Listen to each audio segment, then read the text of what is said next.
Welcome back to the IBFP. Here's your host, Boxing New.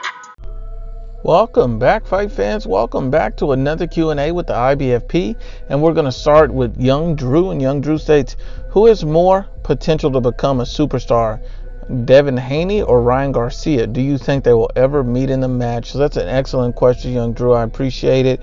And you know what? I think both of these guys have really good potential to become superstars. Both of these guys have a lot of charisma, star power, and both of these guys have top-level skills in the ring. They're both very, very young at this point, and they're still developing.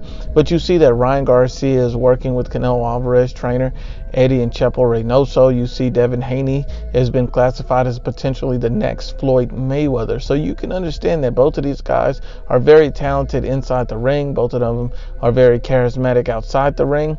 But at the same time, I can also see these guys meeting down the road. I think the stylistic matchup would be fire. But great question. The next one comes from Prod Custom GF, and he states, did you see the Forbes pound for pound list? It has Wilder as number 1 and Canelo at number 5. So, we're just going to be honest about the Forbes pound for pound list. It's obviously a casual who made the list, because Deontay Wilder has really deserved nothing to even be a pound for pound fighter.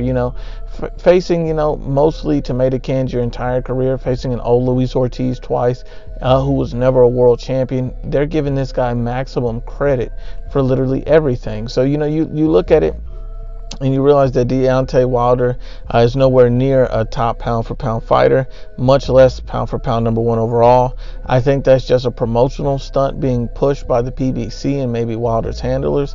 At the end of the day, if anybody would put Deontay Wilder at 1 over Canelo, or 1 over, Terrence Crawford, or Vasyl Lomachenko, or Inouye, or any of the other great champions, then at that point, you've deemed yourself a fanboy.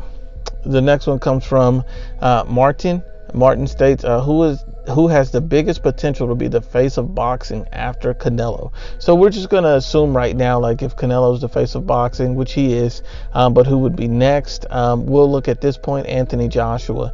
I think right now, if Anthony Joshua gets his belt back from Andy Ruiz, he'd make a very strong case to be the face of boxing, even above Canelo Alvarez. That's how massively popular Anthony Joshua will be. He's already extremely popular, being able to fight all over the world, being popular in multiple countries. So Anthony Joshua, would give Canelo Alvarez a strong run from the money should he win this rematch. Great question.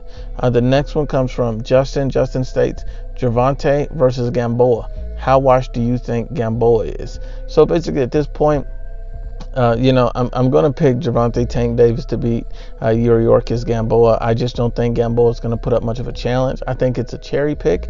I think it's one of those situations where you see Gamboa has already been stopped twice.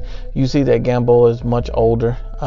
Basically, if you look at his true age, he'd be at least around 40 plus. And at the end of the day, if we're going to be honest and unbiased, he's tailor-made for Javonte Tank Davis. He's not a true challenger or representation of the levels of competition that are at 135 pounds. Javonte Tank Davis is just picking yet another cherry. Great question. And the next one comes from Unbiased or Biased Boxing Talk Salute. And he states, why is Deontay Wilder's pay-per-view numbers so trash?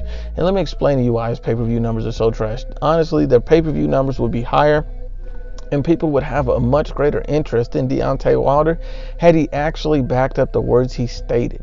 And the words that he stated was, that he fears no man, that he wants to fight the best, that he wants to be the best. Had he actually backed up those words, he would have fought Dillian White, he would have fought Vladimir Klitschko, and he would have fought Anthony Joshua. Just taking all 3 of those fights alone, win, lose, or draw, the fact that he would have took all that smoke, then that would have showed us who Deontay Wilder is. That would have showed us how great he was trying to be, how great he wants to be, and that would have endeared him to the fans. But no, he didn't go that route. He ducked Vladimir Klitschko. He ducked that fight. He ducked the Anthony Joshua fight, and he ducked the Dillian White fight. He intentionally ducked fights that pose a potential serious threat. Let's be honest and unbiased. He didn't even take a unification fight against Joseph Parker. So at the end of the day, or even Charles Martin for that matter. So at the end of the day, Deontay Wilder's popularity is struggling and failing, and it's simply a making of his own doing. And the reason why his pay-per-view numbers are, garbage truck juice is simply because he doesn't want to fight the best. But once again, unbiased as always, it's the IBFP.